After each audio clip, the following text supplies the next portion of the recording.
नमस्कार दोस्तों। क्या आपने कभी सोचा है कि अगर किसी के मर जाने के बाद उसके शरीर को न जलाया जाए और न ही दफनाया जाए, बल्कि उसे हमेशा के लिए अपने पास रख लिया जाए तो क्या होगा? तो इसी के ऊपर यह रही आज की कहानी। अरहान, समीर और कबीर ये वो दोस्त थे जिनकी दुनिया एक दूसरे से शुरू होकर एक दूसरे पर ही खत्म होती थी। लेकिन एक काली रात ने सब कुछ बदल दिया। शहर से दूर एक सुनसान हाईवे पर उनकी कार का बैलेंस खराब हो गया और एक भयानक एक्सीडेंट हुआ। अरहान को बस इतना याद है कि जब उसकी आंखें खुलीं तो सामने की 2 सीटें खून से नहवाई हुई थीं। समीर और कबीर की मौत मौके पर ही हो चुकी थी। उसने उन दोनों की लाशों को एम्बुलेंस या पुलिस के हवाले करने के बजाय चुपचाप अपनी पुरानी हवेली जैसे घर के बेसमेंट में छिपा दिया। वो उन्हें खोने के लिए तैयार नहीं था। उसे लगा कि अगर वो उन्हें अपनी आंखों के सामने रखेगा तो शायद मौत को मात दे देगा। अजीब बात यह थी कि अरहान को कोई भय नहीं लग रहा था। वो घंटों उन बेजान लाशों के पास बैठकर बातें करता जैसे वो जिंदा हो, लेकिन कुदरत अपना काम कर रही थी। कुछ दिनों बाद घर में एक अजीब सी भारी महक फैलने लगी। मांस के गलने की वो मीठी और घिनौनी गंध जिसे इत्र की 100 बोतलें भी नहीं दबा सकती थीं। एक रात अरहान बेसमेंट में सो रहा था। अचानक उसे महसूस हुआ कि कमरे का तापमान बर्फ जैसा ठंडा हो गया है। उसे सिसकने की आवाज़ सुनाई दी। उसने टॉर्च जलाई तो उसकी रूह फना हो गई।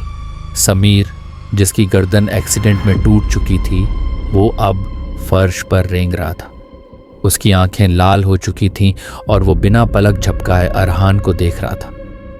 अरहान की चीख निकल गई, समीर, तुम जिंदा हो? तब अंधेरे कोने से कबीर की आवाज आई। कबीर ने कहा, अरहान, तूने हमें जाने क्यों नहीं दिया? यहां बहुत घुटन है। मिट्टी मांग रही है हमें, आग बुला रही है हमें। अब अरहान को अपनी गलती का एहसास हुआ। वो लाशें जिंदा नहीं हुई थीं, बल्कि उन गलते हुए शरीरों में कुछ और ही आकर बस गया था। वो साये थे जो अरहान की रूह के भूखे थे।